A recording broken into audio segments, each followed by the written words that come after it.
Thank you, Simran, and good evening to all of you. Thank you for taking out time and joining our quarterly investor call.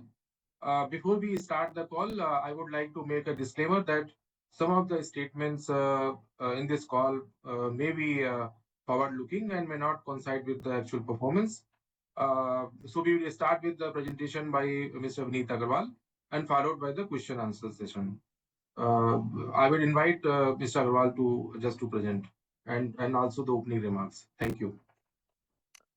Thanks, Ashish. Thanks, Imran. It's good to be back for the quarter. I can see Alok has already raised his hand, so he's already number one on the queue, but it's that's okay. Uh, so maybe I should just start with questions only, but no, let me give some opening remarks and then also share what's been happening over the quarter. So it was a interesting quarter. I think the beginning of the quarter, we saw some little bit of movement, July, August. And then, of course, once the announcements on GST came, things started slowing down quite rapidly. And the first few days of September, etc., were quite weak. Then, of course, after 22nd of September, we saw a massive rush from either from the automotive side or from the finished goods and the FMCG side. And just the amount of movement that happened was had just took us by surprise. In our supply chain business, we did record numbers, and we are now that business is our largest business now, as I've been saying that it would happen. And essentially, what we've seen is that the stocks that had been sort of the inventory that was there in the system across the board, some of that got used. And now, and that too towards the far end of the supply chain, which is post the warehousing, the CNFs, etc., or the yards beyond that, some of that started getting used up. Now October also has had the same effect, but now we are seeing a weakening of the push that was there. It's not as strong as it was in this last 45 days. And we do not expect November to be that great also because I think and December perhaps to be moderated. The one thing that we're expecting things to shift is more on the production side, where we believe that some of the raw material needed for production and then subsequently movement from the production units to the next stage in the supply chain is something that should happen more so in the next few months. We know capacity utilization in the industrial side is still around 77-78%, and that needs to keep persisting before some capex starts happening. The other thing that we are seeing, of course, is that there are supply chain restructuring that's happening by companies where they are insisting heavily on cost reduction because I think a lot of the cost reduction initiatives that companies had started earlier have now been exhausted, and they're looking at other areas to where they can restructure some of this cost. So they are on the supply chain side pushing more towards how to rationalize, maybe if it is warehousing, how to rationalize warehousing space, if it is uh, the network design, how can they change that? Can they look at different kinds of suppliers? How do they diversify the supply base? Some of the sentiments because of the impending FTAs, etc., is also having an impact on supply chain diversity. So these are some of the things that we've noticed. I'll talk about something specifically in each of the businesses. One major impact of GST is the fact that we believe that some of the sentiments might have changed a little bit towards the positive side, if not a little bit more than little, because there is an element of feeling that we can get more out of our money or the money spent per 100 rupees that I spend, I can get more out of it. So at a consumption level, that can help some triggers, but it is certainly a sentiment positive. So let's start with the presentation. I think there's no change in terms of this. We are well aware of the logistics industry's drivers. As a company, we are very focused on providing a wide range of solutions through a very strategically developed multimodal network. And of course, we are increasing technology in huge numbers, in a huge way in a company. And of course, we work in all the new as well as high growth sectors with a range of services, as you can see, across the board, and many of them very high value, high niche kind of services. And again, looking at the new sectors like chemicals, defense, aviation, industrials, we are present in all of them as well as are increasing our share very rapidly. Our case study is for a renewable energy customer. This customer has just started its plant, and the amount of growth that it was having and the amount of throughput it was generating from its plant was very high for for the road to catch up, because they were moving most of the supply through the road network. So that was leading to shortages of trucks, as well as the freight rates were also moving up because of the demand supply gap. Clearly, this was also leading to more carbon emissions as well. And the warehouses were not able to keep up because there was so much capacity, so much raw material that was coming in, as so much finished goods that were ready. And of course, there was incompatibility with the types of raw materials that they have, which is like chemicals and um, other products that are there, along with the chips, the solar modules, etc. So we started moving from South India to North India using container rail movements, as well as we're using a triple mode, which is using our coastal services, and moving it to across the country wherever they need it. Mostly, it's going to the north. We've settled a key account manager there, and we're managing warehouses across 6 locations, including a cold chain warehouse for them. And of course, the customer has seen about a 10 odd percent type of improvement in their cost, as well as multimodal movement has reduced their carbon emissions. So this was a solution that we were able to provide because of the wide range of services that we have, and that is unique to us and no other company in this country. Going forward, we have another interesting case study for a quick commerce company where they required several deliveries from minus 15 to minus 20 across the different pods, that is point of deliveries that they had. In the past, when you're moving at such high degree, high precision in terms of temperature, you tend to lose the heat, the sorry, you generate heat, and hence you lose the cooling effect. So as you can see, the yellow graph, the temperature kept going up as the deliveries kept increasing as you move from one to the last one. So we did some significant Kaizen where we were able to create inside the truck separate cold chambers so that the temperature is maintained till the desired temperature range is maintained till the last um, point.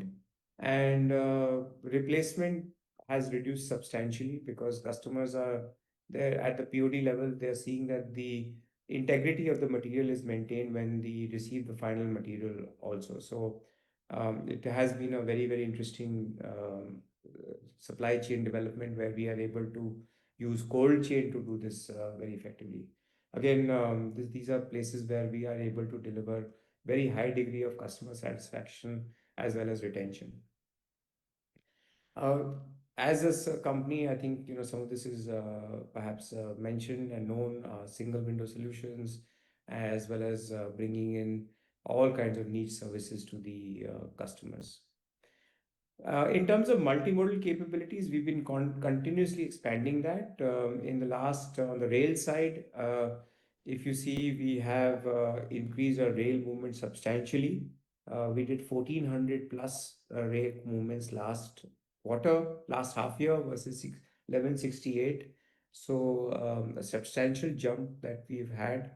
A lot of it is in the automotive side.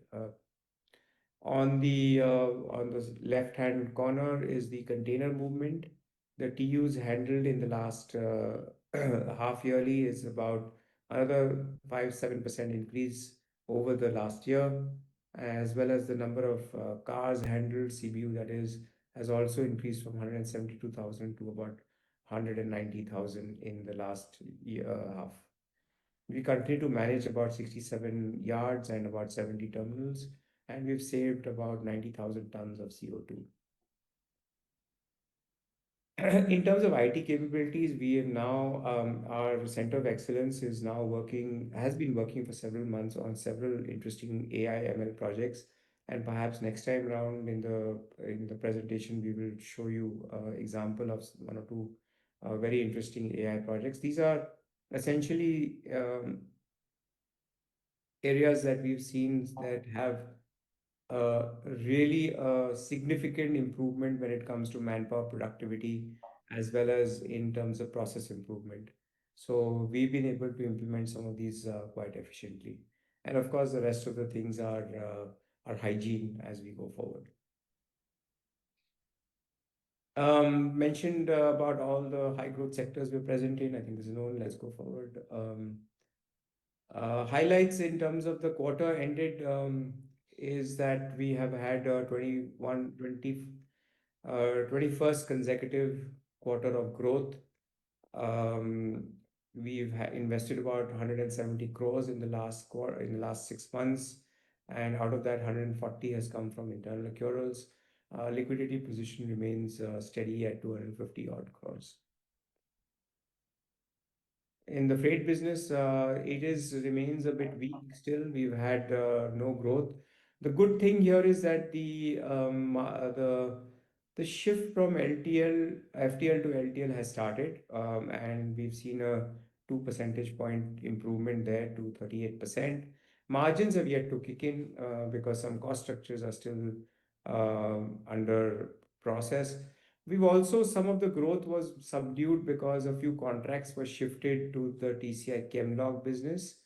This had to happen at some point in time, and it happened in this last quarter, so the growth is muted.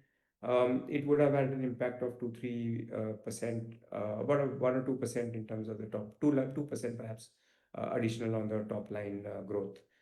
Um, Challenges remain. However, we are seeing, as I've been saying, that this year perhaps is the end of perhaps we're hitting the bottom and we are going to see uptick here going forward. Otherwise, the challenges around MSME growth, etc., remain in the system. I think that is still known. Our network expansion continues, though we have not added too many branches this quarter. But in the first half, the branch network is definitely higher than last year also.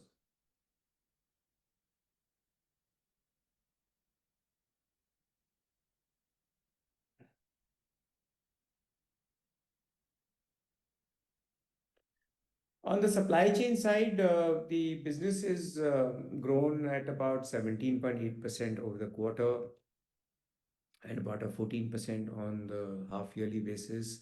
As I said, that the impact of GST rate rationalization has been immense, and we've been able to push through a lot of these quite rapidly. The movement has been handled quite rapidly and quite efficiently. We've also seen good growth in warehousing, where the warehousing growth is actually far higher than the overall growth. And most of it is coming from quick commerce. A lot of it is coming from quick commerce, FMCG companies restructuring, some retail customers coming in, and we are seeing that the margins are stable. Capital employed has gone up because we've added about 100 odd trucks as part of the capex plan. In Seaways, we had several few less voyages because of ships were under dry dock. One also in the last quarter. The growth in margins, even though the revenue growth has been negative, is because of the fuel prices being slightly lower. I think that has helped us even with the limited volume growth. We've been able to get better margins. Of course, all the ships are depreciated, and we do not have any interest costs, etc. So everything that we earn at the EBITDA level, almost everything goes down to the bottom line. The joint ventures have done reasonably well. In the first half, Concall has grown by about 28%. Uh, Profitability is a little tight, but I think it's also because of the various changes that are coming about slowly, with also competition increasing a little bit more. With the likes of Adani and DP World, etc., are increasing their presence in the container transportation business. Cold chain business grew at about 17 odd percent. Again, good traction there. We've crossed about 100 crores in terms of capital employed. We have got some interesting customers in the eh, on the on the quick commerce as well as on the retail side as well. Profitability is muted, but I think this is expected for the next few quarters. Trans-system growth is at about 11%, and profitability is almost the same. At a standalone level, we grew at about 5% odd, but console level is about 7.6% for the quarter. The PAT level growth for the quarter is about 6.4% and 5.8% for at the console level. Again, it's been a muted quarter for us because the start had been slightly weak. We started to pick up towards the second half of the quarter, but net, I think in terms of our guidance of 10 to 12% on the top line, about 10 to 15% on the bottom line at a console level stands. In terms of the other numbers, I think ROC, RONY, everything else is the same, not much change. Next slide. This quarter, we did not declare any dividend, but we are observing the trends, and we will figure out when to declare dividends, perhaps in the next quarter or subsequently. CapEx of 167 crores in the first half. The budget is 450 crores. I think, as I've been saying, we should get to around 400-ish crores, plus minus 20 crores. The ship-related costs have been essentially related to the two orders that we placed, and those orders are these are the installments of those orders. So that has gone in terms of the 34 odd crores that has been spent. We've seen the good addition in trucks and rakes, and we've ordered 2 rakes also, which will come sometime end of next year. That's all in terms of our presentation. Happy to take questions. Thank you. Thank you, sir, for sharing your valuable insights. Ladies and gentlemen, we will now begin with the question and answer session.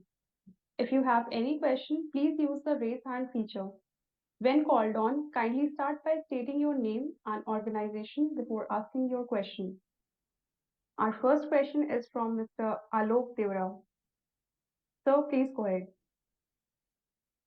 Hello. Good evening, and thanks for the detailed presentation. So just had a couple of questions. First, on the freight business, I mean, the margins have been pretty muted, even if you observe the last several quarters. So just wanted to understand if things change for the better, and if we get even a higher LTL mix, where these margins could end up. I mean, what is the potential for these margins? Because this segment forms pretty big part of our overall, business. So just some color on that, because this, at the end of the day, continues to be a commoditized business. So are we seeing any real margin changes here, or it would be just maybe a 50 to 100 basis points improvement, maybe 1 year down the line? That is number one. Right. Yeah. So on that, Alok, The peak margins in this business have been, I think, 4.5% EBITDA. So that's the peak. However, as you rightly said, maybe it is going to inch up and not jump up. So in the next year onwards, we should see that inching up, starting with 100 basis points, etc., type of improvement. Secondly, it is about 40% of our standalone business and even lower percentage of our consolidated business. So as a share of the business, it is going down, as you can see. And the so and there is not many assets in this business. I mean, there are no assets actually, really. Only working capital is what we require here. Um, and the rest of it is rentals, etc. That is from a shared services perspective. So ROCs will continue to remain attractive, 15% plus. If you're hitting that, I think we are definitely looking at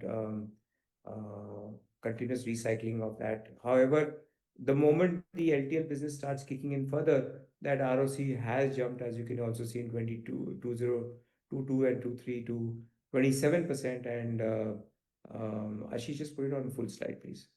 On 27, 20%. So that 20-25% ranges can be achieved. And in Seaways, I mean, the margins, again continue to inch up. I mean, we have been seeing a quarter by quarter improvement again in the margin profile. So, the which margins which were to normalize almost like 1 year back, that has kind of, I mean, not come down, rather has gone up, despite the lower revenues if we compare it with the last few quarters. So what's really happening there is, are these margins sustainable? And if these margins sustain or we have a very strong outlook, then what's happening on the second-hand ship? Because that could earn us quite good money, if that ship also were to come by and get into the operations very quickly. Well, second-hand ship is not easy to get. As I've been saying, that we've been trying very hard. We bid for a few ships also. We did not get because they kept going up in terms of pricing. So very, very unpredictable. And I think geopolitics plays a big part of this in this. Um, so we are not very hopeful on the second hand. We are definitely sure of the new ships that will come next year. We also have a little bit of a time till we need to um, retire some of the ships. So in that context, capacity addition will only be positive whenever that happens next year. Margins, as I say, that sometimes we are also quite surprised sometimes, but this 35-40% is our expected margin structure, is what we feel is perhaps the most ideal number. Sure. Thank you. Thank you so much, sir. All the best. Thank you. Thank you. Thank you, sir. The next question is from Mr. Kripa Shankar. Sir, please go ahead. Hi, good evening, and thank you for the opportunity. My first question was on the revenue growth side. So, Vineet, you did mention that you're aspiring for a 10 to 12% growth on the top line side for the full year, but on the first half, it's been almost about 5% sort of a growth. So, the second half expectations, while supply chain is firing all engines, what are the other segments? Because Seaways, you're not getting incremental capacities. So is it right to assume that freight would bounce back sharply, and that is what will drive your top line growth expectation? So maybe I can hide behind some of the fine print, which is whether it is consolidated growth or whether it is standalone growth of 10 to 12%. So at a console level, it is about 8%. So we should hit 12%, 10 to 12% in that, because our Concall business is also growing. It's already a 27-28% increase. And the other joint ventures are also firing all cylinders. But yeah, I think, if you look at a standalone level, perhaps 8 to 10% might be more reasonable. And at a console level, maybe 12-ish% could be more reasonable. On On the CBS side, any near-term headwinds that you are envisaging with respect to fuel cost or any other incremental capacities coming on board, which can cause panel with respect to profitability or growth, perhaps? No, not really. I think, headwinds are essentially typically. Ashish, can you move that the top part of the screen or just move it to full screen, please? See, I think if the freight rates globally have muted a little bit. But freight rates around the Indian coast is typically still high. So I think what typically that happens is that there is some of the international players that have moved some ships to international waters tend to bring it back to India. And that could happen, and that could be a potential headwind. But in terms of capacity utilization, we had full capacity. We don't have, I mean, we have cargo, but we don't have capacity.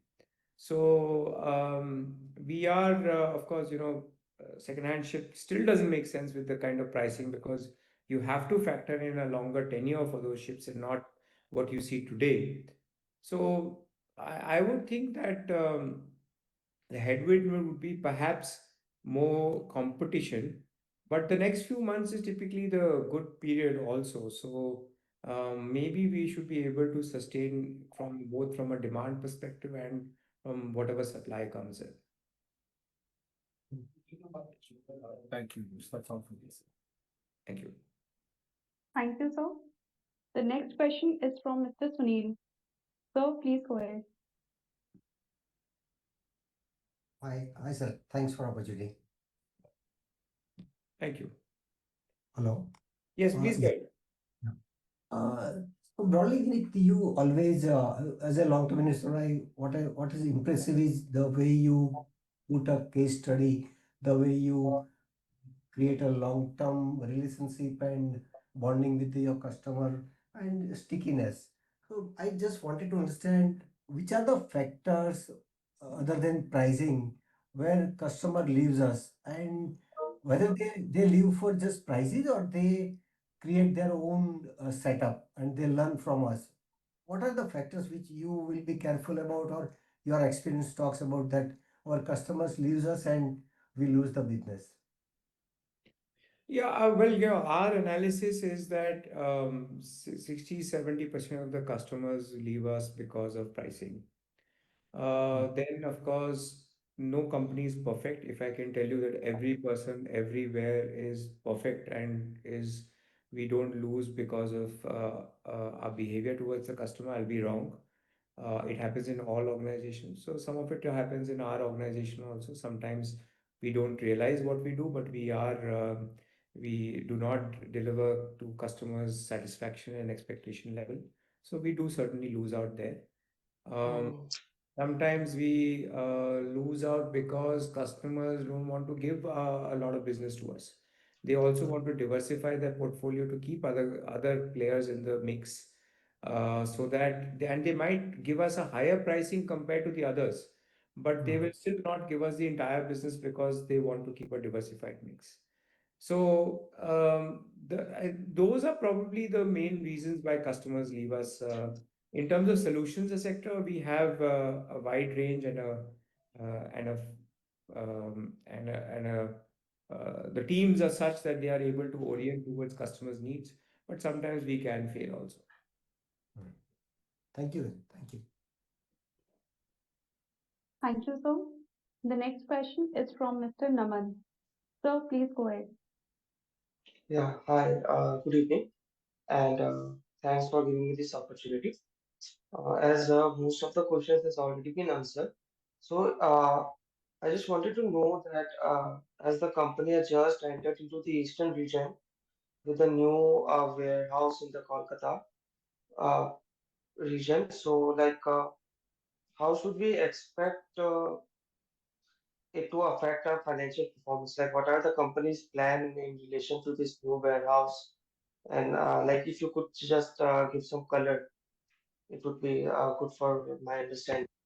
Well, this is just a regular warehouse expansion that we've done. It's a 285,000 square feet facility, a very large one, especially in the eastern zone. We did not have such a large facility there, so we were invested into it and we brought this upstream. But it won't have a significant impact on the company as a whole because it's just one more capacity addition out of the 16 odd million that we have in terms of space. So um, these are small incremental things that we keep doing as part of the capex plan. So yeah, I do not have any. We do not. It leads to business, obviously, but will it have a significant impact? No, not really. Okay, thank you. And just one last question. Like with the GST rate cuts coming into effect and inflation at like touching new lows, how do you see the demand trend to evolve and what are your strategies to compete with your competitors? It's a very broad question. I think our strategy is well known. We are a multimodal, integrated multimodal logistics solution provider, and we are across the board in terms of all the services that we have. And we cross-sell and upsell our services to our customers. So that's the broad strategy. With all the services we have, customers if they are getting positively impacted by GST, they will use our services. So overall, I think I do not see any specific things I can point out and tell you that okay, this is what is going to dramatically change because of GST. But there are services that they need from us, whether it is warehousing or whatever, we are able to provide them. Okay, thank you. This was all from my side and best of luck for the future. Thank you. Thank you, sir. The next question is from Mr. Raghunath. So please go ahead. Good afternoon, sir. Sir, post-implementation of GST, there was expectation that there will be a consolidation in the industry wherein the smaller players will exit. Sir, is that still playing out? Slowly, not too fast, but yes, slowly it is happening. Okay, thank you, sir. Thank you, sir. The next question is from Mr. Prateek. So please go ahead. Yes, hi, good afternoon. So one on freight, what has to happen or what is happening that giving us the confidence that margins kind of come back next year? Is it just LTL which will drive this, or do you see on ground, either the competition or SME segment kind of coming back? I think it's a combination of many things. You're right that some of it will be driven by LTL growth, and that LTL growth is also because of MSME growth. Some aspect of pickup should happen. As I said, capacity expansion will only start when there is capacity utilization remains at a higher level. So yes, some of it is that. I think uh, the consumption story that we all want to be kick-started. Hopefully, some of that will also come through, which means a trickle-down effect of that. Infrastructure spending by the government should continue at that same pace, and I think the next year's budget should also keep pushing that agenda. And that means there's a very high degree of movement that happens towards infrastructure-related companies, and especially engineering companies and electronics, etc. So those will drive certain growth. So yeah, so I think overall there are lots of tailwinds that should help us in terms of overall growth. Correct. And say in the last few quarters or maybe year or two, we were investing a lot in terms of branches, etc., to capture more of LTL. That I believe is yet to ramp up and play out. No, we did about 40-ish branches last year. This year has been a little slow, but I think it will start ramping up more towards, I would say, next year. Correct. And just one clarification on Seaways, you mentioned we'll also have to retire some capacity next year. Not next year. It was supposed to be next year, but it has been extended by the government. Extended by how much? Sorry. I think by 3 or 4 years. Okay. 2 to 3 years, right, Ashish? Sorry. Yes, 2028. Okay. Fair enough. Thanks. Thank you. Thank you, sir. We have the next question from Mr. Divyansh. So please proceed with your question.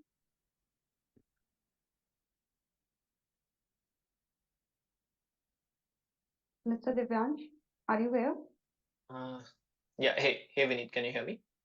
Yes, hi, we can. Yeah, hey, couple of questions. I joined a bit late. Uh, so with the GST announcement, at least what came in media is that the OEMs stopped shipping the vehicles to the dealers because their GST structure, they wanted to optimize on it. So the question is that did that lead to, let's say, more revenue in our SCS business because we were storing the vehicles in the yards?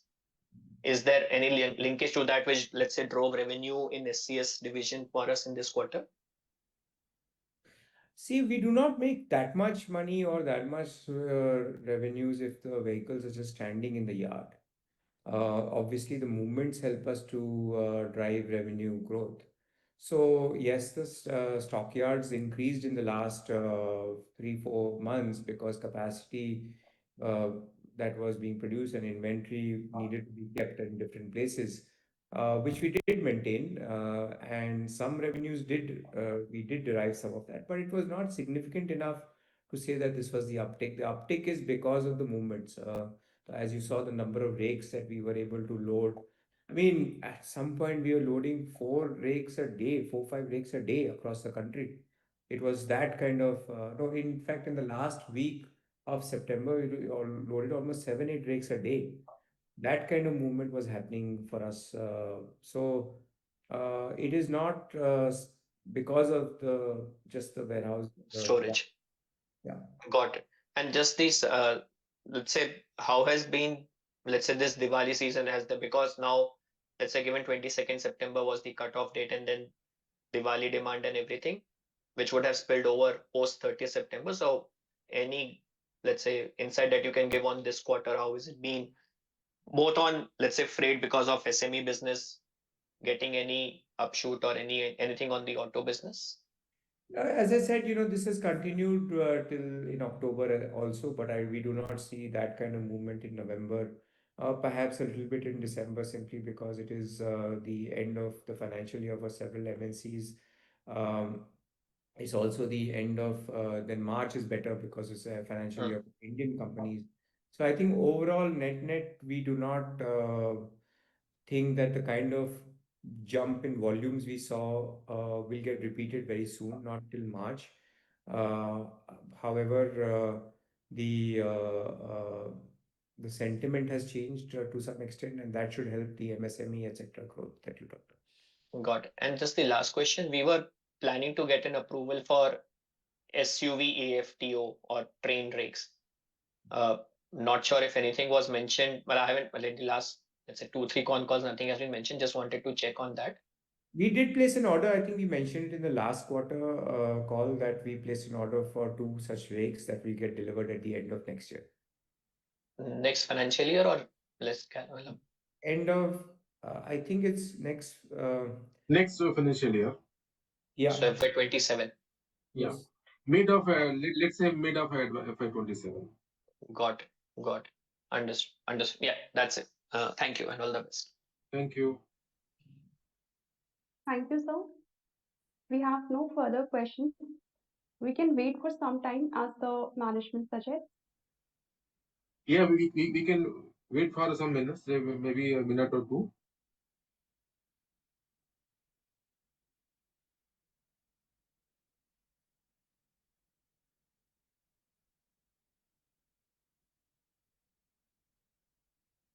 Mr. Divyansh is back with us. So please go ahead. Yeah. Hey, Vinny, just one question on the TCI Concor business. Yeah. Just wanted to understand how does it work. So Concor will get the business or TCI generates the business and let's say uses Concor's infra. So how does let's say sales cycle or revenue generation happen there? Yeah, exactly what you said in terms of the business is generated by TCI, and of course, sometimes we take the help of Concor also, but and then we use the service, the infrastructure of Concall, whether it is the rakes or whether it is the terminals to fulfill the customer contract. Sometimes the containers don't even need to come to the terminals. It could be picked up from the factory of the customer and delivered to their customer, to their factory directly via trains. Or sometimes there's a first mile, last mile element into some of the contracts. And sometimes we do only piecemeal also. It could be 2 containers, 5 containers, and things like that also. So there is a multiple types of models that we operate in the joint venture. So when you said that, let's say that that Adani's entry is affecting, it was for Concall business, right? Exactly, yeah. But then if TCI generates the business, it can also use Adani as a. No, we cannot as per the joint venture. We are since it's a joint venture with our own with Concor, who is an asset owner. We will work. But can we do it in the SCS business? That was my question. Maybe not Concor, but no, we cannot. So we are bound to use either Concor or no one else, something like that. Right of first refusal with Concor. Got it. And then, so how do you see this playing out? Let's say a private player typically is more efficient than a government player. Do you see any headwind coming? Because you are saying that let's say reaching 12% through subsidiaries growth. And if Concor is facing competition from, let's say, Adani's of the world, so how can we, is there a plan to counter that thing? Well, Concor itself is helping us counter that with their strategies in terms of pricing or in terms of the availability of certain terminals. And of course, customers also like us because we provide an end-to-end solution. So we have our USPs. So I think we are continuously working on that. There will be some pressures, and also there are certain niches. Each company works on different areas and not necessarily on every area. So some things we do better, some things somebody else does better. Got it. Got it. Understood. Thank you. Thank you, sir. The next question is from Mr. Jainam. Sir, please go ahead. Yeah, hi, good afternoon. Hope I am audible. Yes. Yes, please go ahead. Yeah, so this question relates to the supply chain segment. What we are seeing is that over last 3-4 years, our growth has been in mid-teen. Now it has also crossed, you can say 30% in this quarter, of course, with the GST impact. However, our margins has been steadily coming down from 6.5 to 5.5% kind of a thing at the bit level on the console part. Of course, the capacity addition might be, you can say, having some cost versus no revenue recognition. By when we can expect margin to rebound, or is it the new normal to look at this 5.5 or 6% kind of a margin? Ashish, Consolidated, I think it's also including the cold chain, Jainam. So while the standalone margins are okay, they are constant and stable. Consolidated margin have a cold chain impact where we do have a investment last year, so probably their EBIT margins are a little bit on under pressure. Got it. Thank you so much. Thank you, sir. There are no further questions. Now I'm handing over the floor to Mr. Ashish Tiwari for his closing comments. Thank you, Simran, and thank you everyone for joining today out of your busy schedule. I know that it's quite hectic for you to join call. There are various calls. I hope that we have answered all your questions. In case you have any further question, please write us to email ID which is given on the investor call. Our next call would be next year for Q3. So I want to wish you a very happy New Year in advance and Merry Christmas. Thank you.